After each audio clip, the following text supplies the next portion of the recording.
بسم اللہ الرحمن الرحیم۔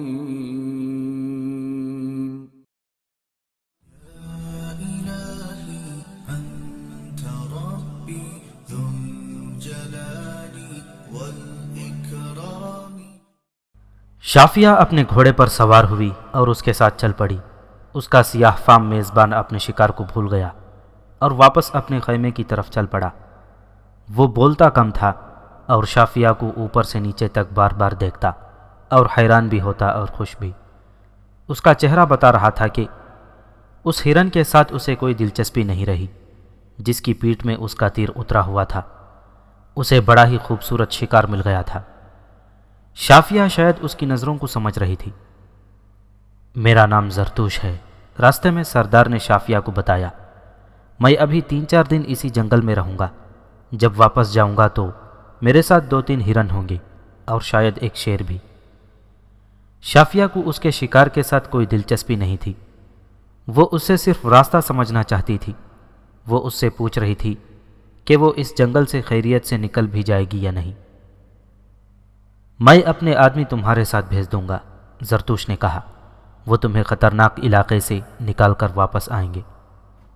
زرتوش کی خیمہ گاہ وہاں سے بہت دور تھی۔ وہاں تو پہنچتے پہنچتے 1.5-2 گھنٹے گزر گئے۔ وہاں 4-5 خیمے لگے ہوئے تھے اور ان کے باہر 5-7 آدمی کوئی نہ کوئی کام کر رہے تھے۔ زرتوش نے شافیہ کو بتایا کہ وہ سب اس کے نوکر چاکر ہیں اور ان میں باورچی بھی ہے۔ ایک خیمہ جو دوسروں سے بڑا اور شکل و صورت میں مختلف تھا الگ تھلگ نظر آ رہا تھا۔ پوچھنے کی ضرورت نہیں تھی، یہ زرتوش کا خیمہ تھا۔ زرتوش اور شافیہ گھوڑوں سے اترے اور نوکر دوڑے آئے اور گھوڑے انہوں نے پکڑ لیے۔ زرتوش شافیہ کو اپنے خیمے میں لے گیا۔ فرش پر ایک بستر بچھا ہوا تھا، نیچے روئی کے گدے تھے اور ان پر بڑی خوبصورت اور قیمتی چادر بچھی ہوئی تھی۔ خیمے میں کچھ اور چیزیں بڑے قرینے سے اور سلیقے سے رکھی ہوئی تھیں۔ زرتوش نے شافیہ کو بستر پر بٹھایا اور ایک خادم کو بلا کر کہا کہ وہ کھانا لے آئے۔ کھانا آیا تو شافیہ دیکھ کر حیران رہ گئی۔ یہ بھنے ہوئے مختلف پرندے تھے۔ یہ اتنے زیادہ تھے کہ 10-12 آدمی کھا سکتے تھے۔ ان کے ساتھ روٹی نہیں تھی۔ شکار پر آ کر میں صرف شکار کھایا کرتا ہوں، زرتوش نے کہا۔ تم بھی یہ پرندے کھاؤ گی، روٹی نہیں ملے گی، نہ تمہیں روٹی کی ضرورت محسوس ہوگی۔ خادم پھر آیا اور ایک سراہی اور 2 پیالے رکھ کر چلا گیا۔ زرتوش نے سراہی سے دونوں پیالے بھرے اور ایک پیالہ شافیہ کے آگے کر دیا۔ شافیہ بو سے سمجھ گئی کہ یہ شراب ہے۔ اس نے شراب پینے سے انکار کر دیا۔ کیوں؟ زرتوش نے حیرت سے کہا۔ شیخ الجبل حسن بن صباح کی حور ہو، تم شراب پینے سے انکار کرتی ہو؟ کیا اس کی کوئی خاص وجہ؟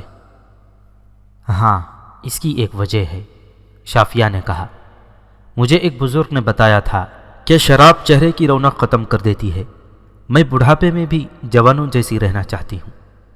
شافیہ محتاط تھی کہ اس کے منہ سے یہ نہ نکل جائے کہ وہ مسلمان ہے۔ وہ کھانا کھاتے رہے اور باتیں کرتے رہے۔ زرتوش نے بہت اصرار کیا کہ وہ تھوڑی سی شراب پی لے، لیکن اس نے نہ پی۔ کھانے سے فارغ ہوئے اور نوکر برتن اٹھا کر لے گیا تو شافیہ نے زرتوش سے کہا کہ وہ اب اسے راستہ سمجھا دے۔ کیا جلدی ہے؟ زرتوش نے کہا۔ تم اسی وقت تو روانہ نہیں ہو سکتی۔ میں اسی وقت روانہ ہونا چاہتی ہوں، شافیہ نے کہا۔ صبح تک میں اپنی منزل کے کچھ اور قریب ہو جاؤں گی۔ میں رات ضائع نہیں ہونے دوں گی۔ میری میزبانی کا تقاضا کچھ اور ہے، زرتوش نے کہا۔ میں اپنے قبیلے کے رسم و رواج کا پابند ہوں۔ میرے خادم سارے قبیلے میں مشہور کر دیں گے کہ میں نے مہمان کو رات کو رخصت کر دیا تھا۔ مجھ پر لعنت ہے کہ میں مہمان کو، اور وہ بھی ایک عورت کو، رات کو ہی رخصت کر دوں۔ تو پھر مجھے راستہ بنا کر دکھائیں، شافیہ نے کہا۔ سورج غروب ہو گیا تھا اور خیمے میں مٹی کے 2 دیے جلا کر رکھ دیے گئے تھے۔ زرتوش نے ایک نوکر کو بلایا اور اسے کہا کہ وہ گز بھر سفید کپڑا لے آئے اور جلی ہوئی لکڑی کے 2-3 کوئلے بھی لیتا آئے۔ کپڑا آ گیا جو ایک چادر سے پھاڑا گیا تھا۔ نوکر 3-4 کوئلے بھی رکھ کر خیمے سے نکل گیا۔ زرتوش نے یہ کپڑا لکڑی کی اس چوکی پر رکھا جس پر کچھ دیر پہلے انہوں نے کھانا کھایا تھا۔ کپڑے کو ہر طرف سے کھینچ کر زرتوش اس پر کوئلے سے لکیریں ڈالنے لگا۔ اس دوران اس نے شافیہ کو کچھ بھی نہ بتایا سوائے اس کے کہ جہاں سے اس کی لکیر شروع ہوئی تھی وہ بتایا کہ تم اس وقت یہاں ہو۔ پھر وہ لکیر ڈالتا ہی چلا گیا۔ یہ سیدھی لکیر نہیں تھی بلکہ ٹیڑھی میڑھی سی تھی، اور زرتوش اس پر کچھ نشان بھی لگاتا جا رہا تھا۔ بہت دیر بعد کپڑے پر کئی ایک لکیریں اس طرح بن گئیں جس طرح نقشے پر دریا دکھائے جاتے ہیں۔ اس نے یہ کپڑا شافیہ کو دکھایا اور کہا کہ یہ کپڑا وہ اپنے ساتھ لے جائے اور اس کے بغیر وہ اپنی منزل تک نہیں پہنچ سکے گی۔ زرتوش نے اسے بتانا شروع کر دیا کہ اس راستے پر اس سمت کو جائے گی تو اتنی دور ایک چشمہ ملے گا۔ اس طرح وہ اسے تفصیلات بتاتا رہا اور پھر یہ بھی بتایا کہ اس مقام پر آ کر ہستانی علاقہ شروع ہو جاتا ہے اور اس میں فلاں فلاں نشانیاں دیکھ کر راستہ دیکھنا ہوگا۔ شافیہ نے محسوس کیا کہ راستہ زبانی یاد نہیں رکھا جا سکتا تھا، کپڑا ساتھ ہونا لازمی تھا۔ اسے امید تھی کہ اس کا میزبان اسے کہے گا کہ یہ کپڑا اپنے پاس رکھنا اور اسے دیکھ دیکھ کر چلنا، لیکن میزبان نے کپڑا تہہ کر کے اپنے چوغے کے اندر والی جیب میں رکھ لیا تھا۔ کیا یہ کپڑا مجھے نہیں دو گے؟ شافیہ نے پوچھا۔ تمہارے لیے ہی تو یہ ٹیڑھی سیدھی لکیریں ڈالی ہیں، زرتوش نے جواب دیا، لیکن ایک شرط ہے، جو پوری کرو گی تو یہ کپڑا تمہارے حوالے کر دوں گا اور اپنے 2 آدمی تمہارے ساتھ محافظوں کے طور پر بھیجوں گا۔ کھانے پینے کا ایسا سامان ساتھ دوں گا جو تم نے حسن بن صباح کی جنت میں بھی کبھی نہیں کھایا ہوگا۔ شافیہ نے صاف طور پر محسوس کیا کہ اس شخص کا لب و لہجہ بدلا ہوا ہے۔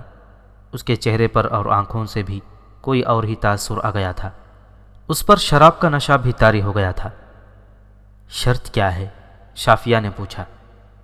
آج رات تم میری مہمان ہوگی، زرتوش نے بازو لمبا کر کے شافیہ کو اپنے بازوؤں میں لیتے ہوئے کہا۔ کل رات بھی تم میرے ساتھ گزارو گی۔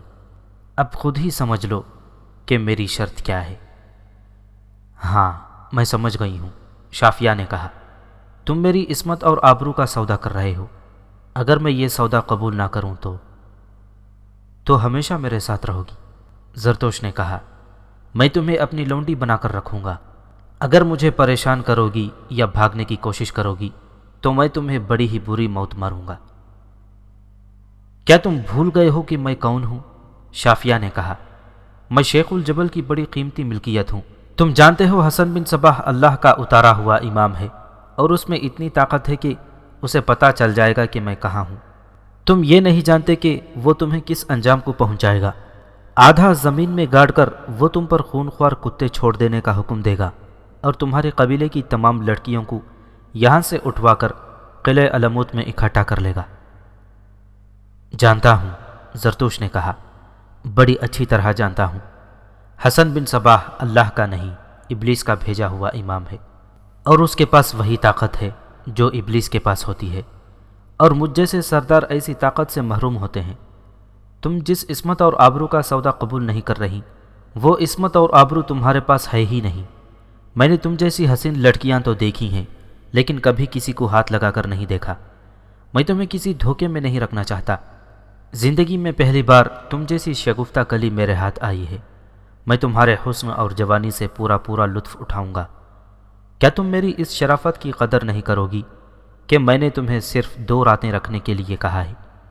بس اس کے بعد تم آزاد ہو اور میرے آدمی تمہارے ساتھ جائیں گے۔ میں نے بڑے ہی بدصورت اور شیطان فطرت آدمی دیکھے ہیں، شافیہ نے کہا، لیکن کبھی کسی کے ساتھ وابستہ نہیں پڑا۔ تم پہلے بدصورت آدمی ہو جس کے جال میں پھنسی ہوں۔ تم 2 راتیں کہتے ہو، میں 2 لمحے بھی یہاں ٹھہرنا گوارا نہیں کروں گی۔ اپنا انجام سوچ لو۔ زرتوش طنزیہ سی ہنس پڑا اور شافیہ کے کندھے پر ہاتھ رکھ دیا۔ میں نے تمہیں پہلی نظر دیکھا تو یقین نہیں آیا تھا کہ تم انسان ہو، زرتوش نے کہا۔ پھر یقین ہو گیا کہ تم انسان ہی ہو۔ یہ بتا دو کہ تم یہاں اکیلی کس طرح آئی ہو اور کس طرح راستہ بھول گئی ہو۔ یہ سن لو کہ تم میری شرط پوری کیے بغیر یہاں سے جا نہیں سکو گی۔ اگر جان کی بازی لگاؤ گی تو میں تمہیں مرنے نہیں دوں گا۔ بولو، کہاں سے آئی ہو اور کہاں جا رہی ہو؟ شافیہ گہری سوچ میں کھو گئی۔ وہ سوچنے لگی کہ اس شخص کو اپنی اصلیت بتا دے اور یہ بھی کہ وہ اپنے چچا وغیرہ کے ساتھ ایک خزانہ اٹھانے گئی تھی اور وہاں سب قتل ہو گئے ہیں۔ خزانے کے خیال سے شافیہ کا دماغ روشن ہو گیا۔ اس نے سوچا کہ اس شخص کو خزانے کا لالچ دیا جائے تو یہ بہت خوش ہوگا اور جان بخشی کر دے گا۔ شافیہ نے اسے خزانے کے متعلق سب کچھ بتا دیا، اور یہ بھی کہ کس طرح وہ بھی اپنے چچا کے ساتھ اس غار تک گئی تھی اور کس طرح کچھ ڈاکو اور لٹیرے آ گئے جو جانتے تھے کہ یہاں خزانہ ہے۔ شافیہ نے اسے یہ ساری واردات سنا دی، لیکن اپنے متعلق یہی بیان رکھا کہ وہ حسن بن صباح کی جنت کی حور ہے اور خزانے کے لالچ میں آ گئی تھی۔ میں تمہیں اس جگہ کا راستہ بتا دیتی ہوں، شافیہ نے کہا۔ 2 دنوں کی مسافت ہے، وہاں اب سوائے کٹی اور جلی ہوئی لاشوں کے کچھ نہیں ہوگا۔ جاؤ اور وہ بکس اٹھا کر لے آؤ۔ بدقسمت اور بے عقل لڑکی، زرتوش نے کہا، میں جانتا ہوں کہ تم جھوٹ نہیں بول رہی۔ تم جانتی ہو میں خزانے کی طرف چل پڑا تو تمہیں ساتھ لے جاؤں گا۔ تم نے مجھے دھوکہ نہیں دیا، لیکن وہ سب لوگ جو اس غار میں خزانے پر مارے گئے ہیں انہوں نے اپنے آپ کو دھوکہ دیا تھا۔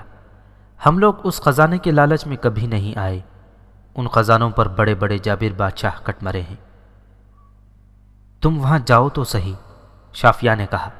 اب وہاں مرنے مارنے والا کوئی نہیں آئے گا۔ وہ جو آئے تھے وہ اس خزانے کے حصے دار تھے اور وہ تمام خزانہ خود لے جانا چاہتے تھے۔ میں کہہ رہا ہوں یہ لالچ مجھے نہ دو، زرتوش نے کہا۔ ہم لوگ تمہاری تہذیب سے، تمہارے رہن سہن سے اور تمہارے شاہانہ طور طریقوں سے دور جنگلوں میں رہنے والے لوگ ہیں۔ تم ہمیں جنگلی کہہ لو، وحشی اور درندے کہہ لو، لیکن ہم جو کچھ بھی ہیں اپنے آپ میں خوش اور مطمئن ہیں۔ تم نے خود اپنی آنکھوں سے دیکھ لیا ہے کہ یہ لوگ چھپا ہوا خزانہ اٹھانے گئے تو سب مارے گئے، بلکہ جل بھی گئے۔ ہمارے بزرگ ہمیں بتا گئے ہیں کہ کبھی کسی چھپے ہوئے اور مدفون خزانے کی لالچ میں نہ آنا۔ لوٹا ہوا خزانہ جہاں کہیں بھی چھپا کر رکھا جائے وہاں بدروحوں کا قبضہ ہو جاتا ہے۔ یہ بدروحیں سانپوں کی شکل میں ظاہر ہو سکتی ہیں یا بڑے زہریلے بچھو بن جاتی ہیں۔ خزانے تک پہنچنے والے جو ہی خزانے پر ہاتھ رکھتے ہیں سانپ یا بچھو نکل آتے ہیں اور ڈس کر انہیں وہیں ختم کر دیتے ہیں۔ کہا تو یہ بھی جاتا ہے کہ بدروحیں نہ ہوں تو وہاں جنات پہنچ جاتے ہیں جو انسانوں کی شکل میں سامنے آتے ہیں اور خزانے کی حفاظت کرتے ہیں۔ تمہارے آدمیوں پر جن لوگوں نے حملہ کیا تھا انہیں بدروحیں یا جنات لائے تھے اور وہاں تک پہنچایا تھا۔ چونکہ وہ بھی خزانہ اٹھانے گئے تھے اس لیے آپس میں لڑ مرے اور بدروحوں یا جنات نے مشلوں سے انہیں جلا ڈالا۔ کیا تم نے کبھی سنا نہیں کہ مدفون خزانوں پر سانپ بیٹھے ہوئے ہوتے ہیں؟ میں تمہیں جانے پر اکسا نہیں رہی، شافیہ نے کہا۔ میں نے ایک خزانے کی نشاندہی کی ہے، کبھی دل میں آئے تو وہاں چلے جانا۔ میں وہاں کبھی نہیں جاؤں گا، زرتوش نے کہا۔ تم جس حسن بن صباح کو اللہ کا بھیجا ہوا امام کہتی ہو اس کے بڑے ہی دلکش اثرات میرے قبیلے تک آئے تھے۔ مجھے بڑی ہی حسین لڑکیوں کے اور ایسے ہی خزانوں کی لالچ دیے گئے تھے۔ حسن بن صباح کے بھیجے ہوئے آدمی اس امید پر آئے تھے کہ قبیلے کا سردار جال میں آ گیا تو سمجھو پورا قبیلہ ہاتھ آ گیا۔ میرا قبیلہ جنگجو ہے، شہ سوار ہے۔ حسن بن صباح مجھے اور میرے قبیلے کو اپنی طاقت بنانا چاہتا تھا۔ میں نے اپنا مذہب نہیں چھوڑا، ہمارے کچھ اپنے عقیدے ہیں۔ ہاں، اسلام کا کچھ اثر قبول کیا ہے، وہ اس لیے کہ اسلام کوئی لالچ نہیں دیتا، اسلام کوئی لالچ قبول نہیں کرتا۔ اگر مسلمانوں کے سلطان حکمرانی کو دماغ پر سوار کر لیں اور ان کے امیر امارت کو اپنا نشہ بنا لیں تو پھر حسن بن صباح جیسے ابلیس کامیاب نہ ہوں تو کیوں نہ ہوں؟ ان کی نسبت تو ہم جنگلی اور وحشی اچھے ہیں جنہوں نے حسن بن صباح کی ابلیسیت کو قبول نہیں کیا۔ ایک بات سنو، شافیہ نے کہا، تم باتیں کتنی اچھی اور عقل کی کرتے ہو لیکن ایک بے بس بھٹکی ہوئی اور کمزور سی لڑکی پر رحم نہیں کرتے۔ تو نے مجھے حسن بن صباح سے ڈرانے کی کوشش کی ہے، زرتوش نے کہا۔ اگر میں کہوں کہ میں مسلمان ہوں اور حسن بن صباح کے ساتھ میرا کوئی تعلق نہیں تو میرے ساتھ تمہارا کیا سلوک ہوگا؟ شافیہ نے کہا۔ میں کہوں گا تم مجھے دھوکہ دے رہی ہو، زرتوش نے کہا۔ مجھے کچھ بھی کہہ لو، میں وحشی ہوں، درندہ ہوں۔ میں 2 راتیں تمہیں اپنے پاس رکھوں گا۔ کیا یہ رحم نہیں کہ میں تمہیں ہمیشہ کے لیے اپنا قیدی نہیں بنا رہا؟ تم مجھے اس خواہش سے محروم نہیں کر سکو گی، تمہاری نجات اسی میں ہے کہ 2 راتوں کے لیے مجھے قبول کر لو۔ شافیہ پھر گہری سوچ میں ڈوب گئی۔ اسے اپنے حسن کا اچھی طرح اندازہ تھا۔ وہ جب اس سیاہ فام شخص کو دیکھتی تھی تو اس کا دل ڈوبنے لگتا تھا۔ سوچتے سوچتے اسے ایک روشنی نظر آئی۔ کیا سوچ رہی ہو؟ زرتوش نے کہا۔ میں تم پر کوئی ظلم نہیں کر رہا، اس کے بعد تم آزاد ہوگی، اور یہ ایک مرد کا وعدہ ہے۔ صرف آج کی رات، شافیہ نے کہا، میری یہ شرط مان لو، صرف آج کی رات، صبح مجھے رخصت کر دینا۔ چلو مان لیا، زرتوش نے ہنستے ہوئے کہا۔ کپڑا مجھے دے دو، شافیہ نے کہا۔ کپڑا صبح ملے گا، زرتوش نے کہا۔ یہ کپڑا صبح تمہارا ہوگا، رات کو یہ میرا ہے۔ اس دوران زرتوش شراب ایک ایک گھونٹ پیتا رہا۔ شافیہ کو رضامند دیکھ کر اس نے کچھ اور شراب چڑھا لی۔ اس نے بڑے پیار سے شافیہ کو بستر پر لٹا دیا۔ اس پر ایک تو شراب کا نشہ طاری تھا، اور اس کے ساتھ شافیہ کے حسن و جوانی کا نشہ بھی شامل ہو گیا۔ وہ دیکھ نہ سکا کہ شافیہ کا دایاں ہاتھ اپنے نیفے کے اندر چلا گیا ہے۔ زرتوش اس کے اوپر جھکا تو شافیہ نے پوری طاقت سے خنجر اس کے دل کے مقام پر اتار دیا۔ زرتوش پیچھے ہٹا۔ شافیہ بڑی تیزی سے اٹھی اور خنجر کا ایک اور وار کیا۔ زرتوش پیٹھ کے بل گرا۔ اس نے اپنے دونوں ہاتھ وہاں رکھ لیے تھے جہاں اس کو خنجر لگے تھے۔ اس کے منہ سے کوئی آواز نہ نکلی۔ خنجر صحیح مقام پر لگے تھے۔ خون کا فوارہ پھوٹ آیا تھا۔ شافیہ اسے دیکھتی رہی۔ زرتوش کے دونوں ہاتھ جو سینے پر رکھے ہوئے تھے ڈھیلے پڑ گئے اور اس کا سر ایک طرف ڈھلک گیا۔ شافیہ نے اس کے چوغے کے اندر ہاتھ ڈالا اور وہ کپڑا نکال لیا جس پر زرتوش نے کوئلے سے راستے بنائے تھے۔ یہ کپڑا اس نے اپنے کپڑوں کے اندر نیفے میں اڑس لیا۔ اب اسے یہ خطرہ نظر آنے لگا تھا کہ زرتوش کے نوکر چاکر جاگ رہے ہوں گے۔ وہ آہستہ آہستہ باہر نکلی۔ باہر خاموشی تھی۔ کسی اور خیمے میں روشنی نہیں تھی۔ وہ سب شاید سو رہے تھے، اور وہ اس خیال سے سو گئے ہوں گے کہ ان کے سردار کو بڑا خوبصورت شکار مل گیا ہے اور وہ اب شراب اور بدکاری میں مگن ہوگا۔ شافیہ دبے پاؤں گھوڑوں تک پہنچی۔ زینیں قریب ہی رکھی ہوئی تھیں۔ اس نے اپنے دونوں گھوڑوں پر زینیں رکھیں اور اچھی طرح کس لیں۔ خیمے میں جا کر اس نے اپنی تلوار اٹھائی اور کمر کے ساتھ باندھ لی۔ باہر جا کر اس نے دیکھا کہ ایک گھوڑے پر اس کے کھانے والے تھیلے بندھے ہوئے تھے اور ایک مشکیزے میں پانی اچھا خاصا موجود تھا۔ اب اسے پانی کی ضرورت نہیں تھی کیونکہ یہ جنگل تھا اور جنگل میں پانی کی کمی نہیں ہوتی۔ اسے ایک خیال آ گیا۔ یہ تو اس نے دیکھا نہیں تھا کہ کس طرف جانا ہے۔ وہ پھر خیمے میں چلی گئی۔ 2 دیے جل رہے تھے۔ شافیہ نے کپڑا نیفے سے نکال کر اپنے سامنے زمین پر پھیلا دیا اور دیکھا کہ اسے کس طرف جانا ہے۔ یہ راستہ اچھی طرح دیکھ لیا۔ کپڑا لپیٹ کر پھر نیفے میں اڑس لیا اور خیمے سے نکل آئی۔ وہ گھوڑے پر سوار ہوئی اور گھوڑا چل پڑا، لیکن اس نے گھوڑے کو زیادہ تیز نہ چلنے دیا تاکہ اس کے قدموں کی آواز خیموں کے اندر تک نہ پہنچ سکے۔ خاصی دور جا کر اس نے باغوں کو جھٹکا دیا تو گھوڑے کی رفتار تیز ہو گئی۔ وسم کوہ میں امن قائم ہو چکا تھا۔ باطنیوں کی لاشیں گھسیٹ کر قلعے سے دور چند ایک لمبے چوڑے گڑھے کھود کر ان پر پھینک دی گئیں اور اوپر مٹی ڈال دی گئی تھی۔ سالار اوریزی کے لشکر کے شہیدوں کو الگ الگ قبروں میں پورے احترام سے دفن کیا گیا تھا۔ سلطان برقیارق اپنے دونوں بھائیوں محمد اور سنجر کے ساتھ وسم کوہ پہنچ گیا تھا، اور تینوں بھائیوں نے سالار اوریزی، مزمل آفندی اور بن یونس کو دل کھول کر خراج تحسین پیش کیا تھا۔ لیکن سالار اوریزی، برقیارق نے پہلے روز یہاں پہنچ کر کہا تھا، صرف قلعہ سر کر کے ہمارا کام ختم نہیں ہو جاتا۔ ہمارا مقصد یہ ہے کہ حسن بن صباح اور اس کے اثرات کو اور اس کے پھیلائے ہوئے غلط عقائد کو ختم کیا جائے۔ اس کے لیے قلعہ علمود کو سر کرنا ضروری ہے، ورنہ ہمیں اپنے مقصد میں کامیابی حاصل نہیں ہوگی۔ آپ پوری سلطنت کا لشکر قلعہ علمود کے محاصرے کے لیے لے جائیں، مزمل آفندی نے کہا۔ آپ اس قلعے کو سر نہیں کر سکیں گے، اس لیے نہیں کہ باطنی بڑے زبردست جنگجو ہیں، بلکہ وجہ یہ ہے کہ قلعہ بلندی پر بنایا گیا ہے اور اس کے 3 اطراف سے دریا گزرتا ہے۔ آپ ایک بار اس قلعے کو دیکھ لیں۔ میں نے یہ قلعہ بڑی اچھی طرح دیکھا ہوا ہے۔ سالار اوریزی نے کہا، میں خود کہا کرتا ہوں کہ اس قلعے کو سر کرنا اگر ناممکن نہیں تو بہت ہی مشکل ضرور ہے، لیکن سوچنے والی بات یہی ہے کہ اصل طاقت کہاں ہے؟ وہ ہے حسن بن صباح۔ اگر اس ایک شخص کو سر کر لیا جائے تو صرف قلعہ علموت ہی نہیں بلکہ ان باطنیوں کے تمام قلعے اور ان کے تمام اثرات ہمارے قدموں میں آ گریں گے۔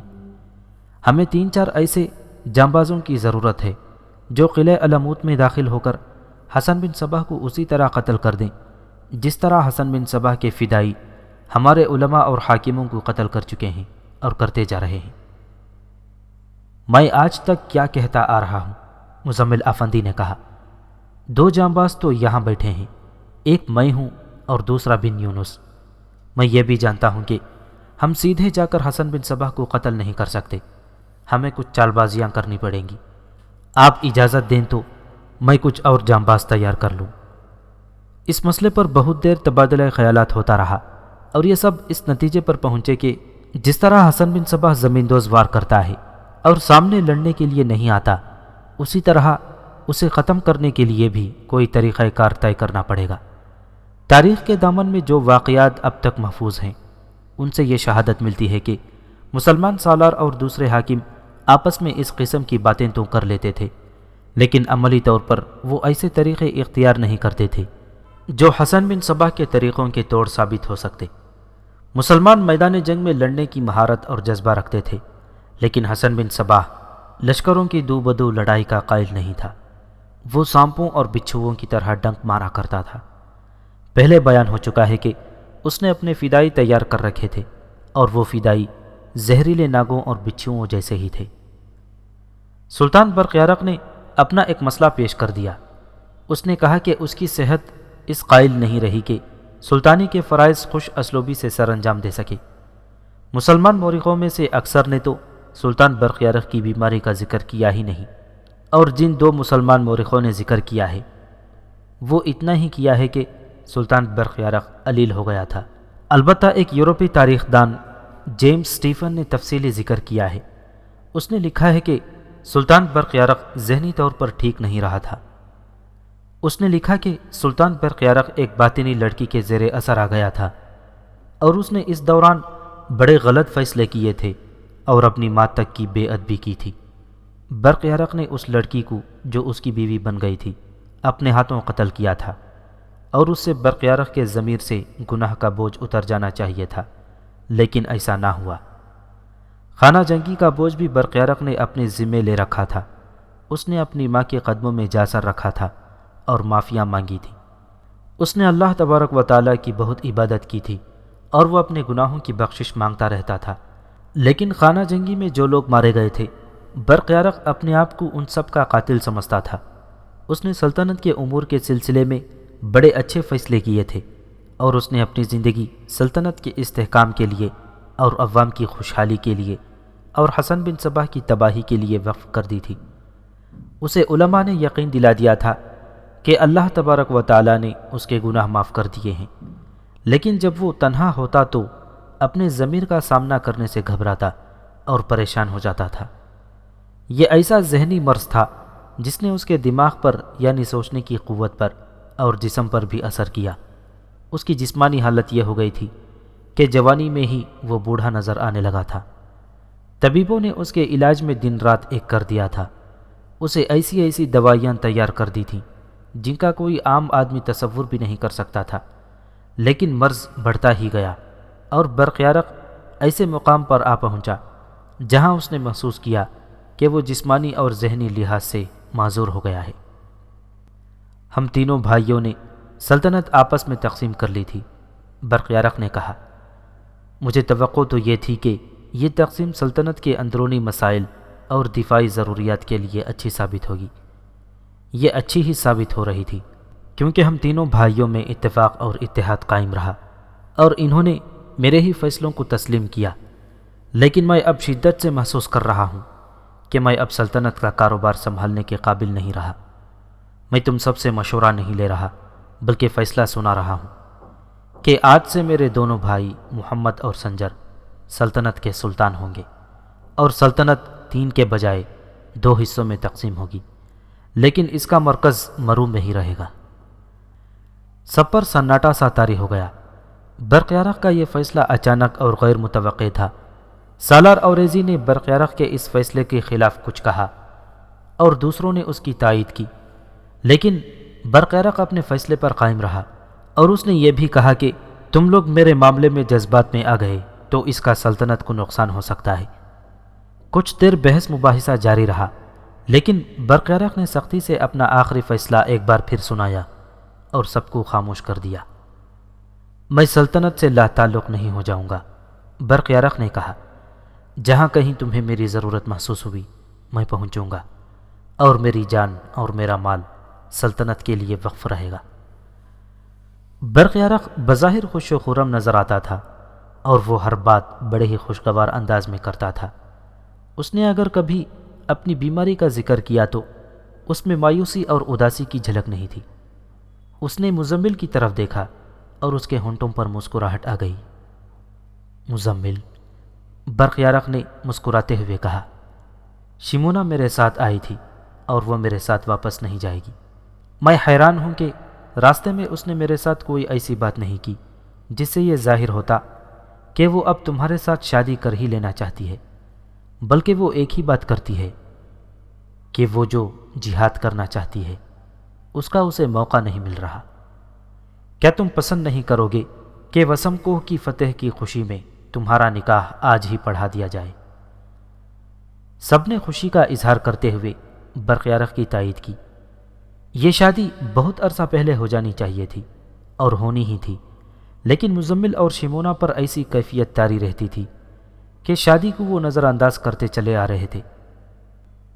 دونوں نے اپنی زندگی کا ایک ہی مقصد بنا لیا تھا اور وہ تھا حسن بن صباح کا قتل اور باطنیوں کا قلع قمع۔ مزمل اور شمونا جوانی کے آخری مرحلے میں داخل ہو چکے تھے۔ شمونا کو جب اطلاع ملی تھی کہ وسم کو فتح کر لیا گیا ہے اور اس میں مزمل آفندی اور بن یونس کا خاصا ہاتھ ہے اور ان دونوں نے کامیابی سے باطنیوں کو دھوکہ دیا ہے، تو وہ اڑ کر مزمل کے پاس پہنچ جانا چاہتی تھی، لیکن اکیلے وہاں تک جانا ممکن نہ تھا۔ اسے پتہ چلا کہ سلطان برقیارق وسم کوہ جا رہا ہے تو وہ فوراً برقیارق کے پاس جا پہنچی اور کہا کہ وہ بھی جانا چاہتی ہے۔ اس طرح برقیارق اسے اپنے ساتھ لے آیا تھا۔ اسی شام وسم کوہ میں مزمل اور شمونا کی شادی ہو گئی۔ اگلے روز برقیارق نے واپس جانے کا فیصلہ کر لیا۔ اسے محمد اور سنجر کے ساتھ ایک روز بعد مرو کے لیے روانہ ہو جانا تھا۔ یہ لوگ دوپہر کا کھانا کھا رہے تھے۔ کوئی سلطان پسند نہیں کرتا کہ وہ جب کھانے پر بیٹھا ہوا ہو تو دربان اندر آ کر اسے یہ اطلاع دے کہ فلاں شخص آیا ہے یا فلاں واقعہ ہو گیا ہے، لیکن برقیارق نے اپنے دربانوں کو کہہ رکھا تھا کہ وہ کھانے پر بیٹھا ہو یا گہری نیند سویا ہوا ہو، کوئی خاص واقعہ ہو جائے یا کوئی خاص آدمی اسے ملنے آ جائے تو اسے جگا لیا جائے۔ یہ دربانوں کی ثوابدید پر تھا کہ وہ ملاقاتیوں کی چھان بین کر کے دیکھیں کہ یہ ملاقات فوری طور پر ضروری ہے یا نہیں۔ قلعہ وسم کوہ میں برقیارق کھانے پر بیٹھا ہوا تھا۔ اس کے ساتھ اس کے دو بھائی تھے، سالار اوریزی تھا، مزمل آفندی اور بن یونس تھے، اور وسم کوہ کا نیا امیر بھی تھا جسے برقیارق نے مقرر کیا تھا۔ دربان اندر آیا اور کہا کہ ایک خاتون بہت ہی بری حالت میں آئی ہے اور کہتی ہے کہ بہت عرصے سے سفر میں تھی اور مرتے مرتے منزل پر پہنچی ہے۔ برقیارق نے کہا کہ اسے فوراً اندر بھیج دو۔ ایک جوان سال عورت کھانے کے کمرے میں داخل ہوئی۔ اس کے کپڑوں پر گرد اٹی ہوئی تھی۔ اس کے چہرے سے پتہ چلتا تھا جیسے لاش قبر سے نکل آئی ہو۔ اس کی آنکھیں نیمواں تھیں اور اس کا منہ کھلا ہوا تھا۔ اگر دربان اسے سہارا نہ دیتا تو وہ گر پڑتی۔ برقیارق کے کہنے پر اسے بٹھا دیا گیا اور اس سے پوچھا کہ وہ کون ہے۔ میرا نام شافیہ ہے۔ عورت نے بڑی ہی مشکل سے یہ الفاظ باہر کو دھکیلے۔ میں یہیں کی رہنے والی ہوں اور ابو جندل کی بھتیجی ہوں۔ اتنا کہہ کر وہ ایک طرف کو لڑک گئی۔ وہ بے ہوش ہو چکی تھی۔ اسے اٹھا کر فوراً طبیب کے پاس لے جاؤ، برقیارق نے کہا۔ یہ بیمار تو ہے ہی، بھوکی اور پیاسی بھی لگتی ہے۔ یہ ہوش میں آ جائے تو اسے کھانے کو کچھ دے دینا، اس کے بعد میں اگر یہاں ہوا تو مجھے بتانا۔ میں چلا گیا تو سالار اوریزی کو اطلاع دے دینا۔ شافیہ 16-17 دنوں کے بعد وسم کوہ پہنچی تھی۔ برق یرق مرو پہنچا تو اس نے پہلا کام یہ کیا کہ ہر طرف اعلان کروا دیا کہ وہ اب سلطان نہیں اور اب محمد اور سنجر سلطان ہیں۔ برق یرق نے عوام سے مقبولیت حاصل کر لی تھی۔ لوگوں نے یہ فیصلہ سنا تو چمگویاں کرنے لگے۔ بعض یہ سمجھے کہ بھائیوں میں اختلاف پیدا ہو گیا ہے اور چھوٹے دونوں بھائی جیت گئے ہیں۔ انہوں نے بڑے بھائی کو سلطانی سے معزول کر دیا ہے۔ عوام کا یہ رد عمل برق یرق تک پہنچا تو اس نے یہ انتظام کیا کہ سرکاری اہلکار لوگوں کو تمام سلطنت میں یہ بتا دیں کہ یہ فیصلہ اس نے خود بیماری کی وجہ سے کیا ہے اور لوگ محمد اور سنجر کے وفادار ہو جائیں۔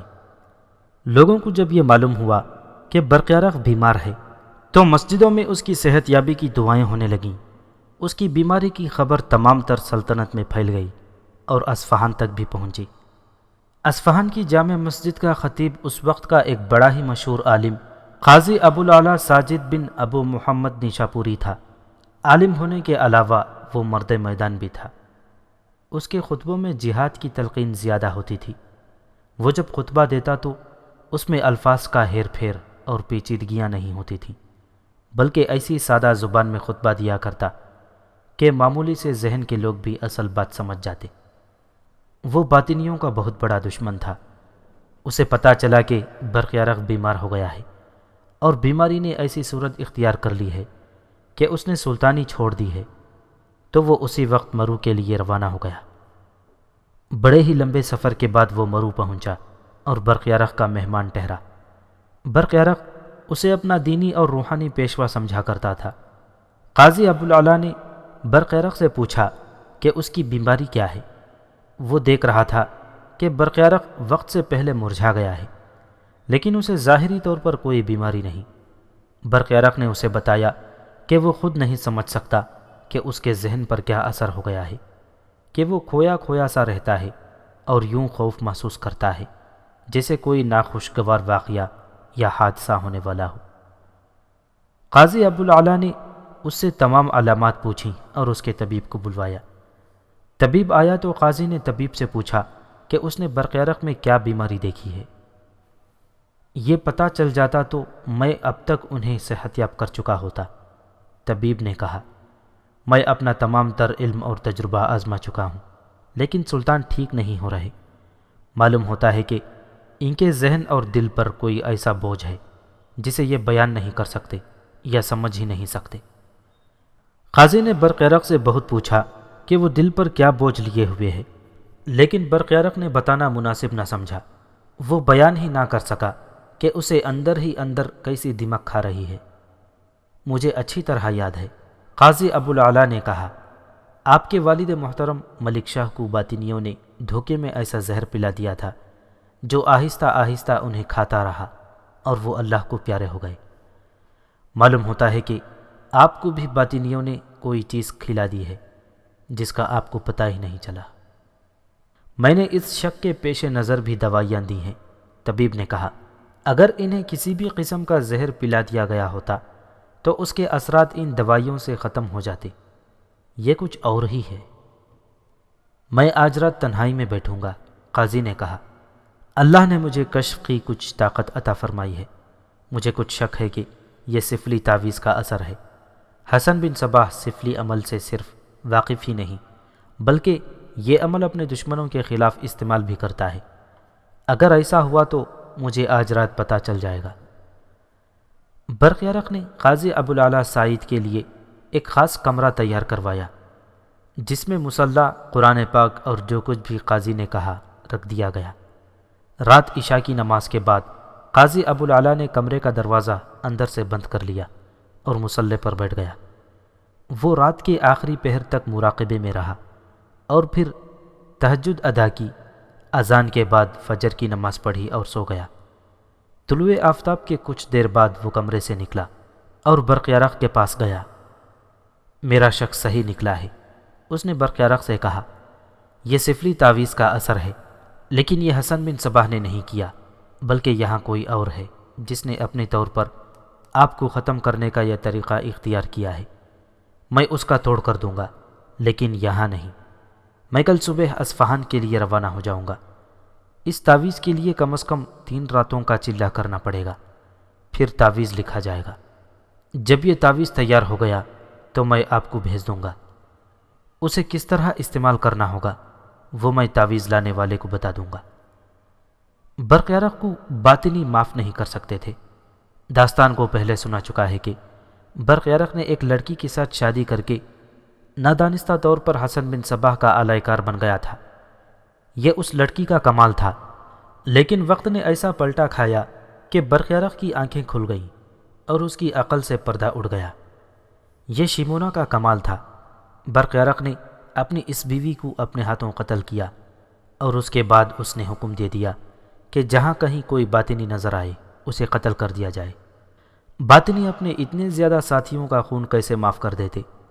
انہوں نے جس طرح دوسری کئی ایک شخصیات کو قتل کیا تھا، برق یارق کو بھی قتل کر دیتے، لیکن انہیں موقع نہیں مل رہا تھا، کیونکہ برق یارق جدھر بھی جاتا تھا اس کے ارد گرد محافظوں کا حصار ہوتا تھا۔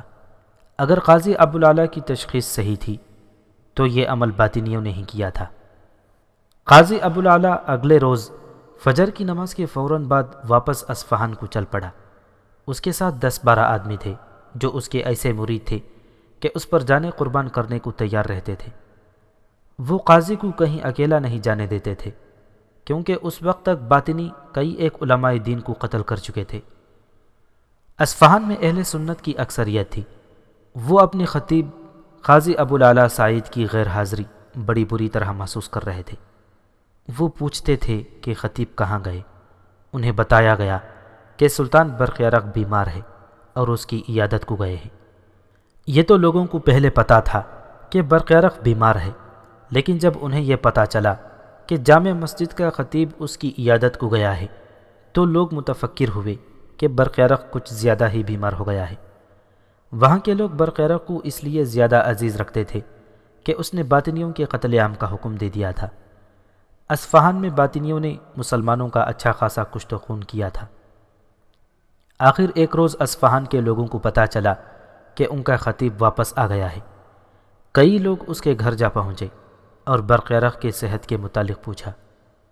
قاضی ابوالعلا نے انہیں کہا کہ اتفاق سے کل جمعہ ہے، میں مسجد میں سب کچھ بتاؤں گا کہ برق یارق کس بیماری میں مبتلا ہو گیا ہے اور اب اس کی حالت کیا ہے۔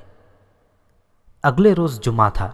جمعہ کے روز تو جامع مسجد نمازیوں سے بھر جایا کرتی تھی، لیکن اس جمعہ کی نماز کے وقت یہ حالت ہو گئی تھی کہ مسجد کے اندر تل دھرنے کو جگہ نہیں تھی، اور بہت سے نمازیوں کو مسجد کے باہر صفیں بچھانی پڑی۔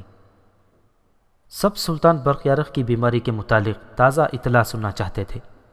خطبے سے پہلے قاضی ابوالعلا سعید ممبر پر کھڑے ہو کر بڑی ہی بلند آواز سے برق یارق کی بیماری کے متعلق بتانے لگا۔ برق یارق بن ملک شاہ کو کوئی جسمانی بیماری نہیں، قاضی ابوالعلا نے کہا۔ میں نے مراقبے میں بیٹھ کر کشف کے ذریعے معلوم کیا ہے، برق یارق پر سفلی تعویذ کا اثر ہو گیا ہے، اور یہ کارستانی کسی باطنی کی ہے۔ سب لوگ برق یارق کی صحت یابی کے لیے دعا کریں۔ کوئی پتہ نہیں کس کی دعا اللہ سن لے اور برق یارق کی صحت بحال ہو جائے۔ میں اس کے لیے ایک تعویذ تیار کر رہا ہوں جس میں 3-4 دن لگ جائیں گے۔ اس تعویذ سے انشاءاللہ اس پر جو سفلی اثرات ہیں رفع ہو جائیں گے۔ نماز کے بعد برق یارق کی صحت یابی کے لیے خصوصی دعا کی گئی۔ قاضی ابوالعلا نے یہ اعلان کر کے بہت بڑی غلطی کی تھی کہ وہ تعویذ تیار کر رہا ہے۔ اس کے ذہن سے شاید یہ حقیقت نکل گئی تھی کہ باطنی نظر نہ آنے والے سائے کی طرح ہر جگہ موجود رہتے ہیں، اور ذرا ذرا سی خبر اوپر پہنچا کر اس کے خلاف جو کارروائی ضروری ہو کرتے ہیں۔ اگلے روز فجر کی نماز کے وقت جماعت کھڑی ہوئی تو قاضی ابوالعلا امامت کے لیے مصلی پر جا کھڑا ہوا۔ عموماً یوں ہوتا تھا کہ اس کے پیچھے پہلی صف میں اس کے خاص آدمی کھڑے ہوتے تھے تاکہ قاضی پر کوئی حملہ نہ کر سکے۔ اس روز فجر کی نماز کے وقت جب قاضی مصلی پر کھڑا ہوا اور تکبیر پڑھی جا رہی تھی تو دوسری صف سے ایک آدمی بڑی تیزی سے آگے بڑھا اور اگلی صف کے 2 آدمیوں کو اس نے دھکا دے دیا۔ دونوں آدمی اس دھکے سے سنبھل نہ سکے اور امام کے ساتھ ٹکرائے۔ اس شخص نے اتنی دیر میں خنجر نکال لیا تھا۔ قاضی ابوالعلا چونک کر پیچھے کو مڑا کہ یہ کیا ہو گیا ہے۔ پیشتر اس کے کہ اسے پتہ چلتا کہ یہ کیا ہوا ہے۔ خنجر اس کے دل میں اتر چکا تھا۔ خنجر باہر نکلا اور پھر اس کے دل میں اتر گیا۔ نمازی تو کچھ بھی نہ سمجھ سکے۔ ادھر قاضی مصلی پر گرا، ادھر اس کا قاتل ممبر پر چڑھ گیا اور خنجر دونوں ہاتھوں سے پکڑ کر اوپر کیا اور بڑی زور سے نعرہ لگایا، شیخ الجبل امام حسن بن صباح کے نام پر، اور اس نے خنجر نیچے کو کھینچا اور اپنے سینے میں اتار لیا۔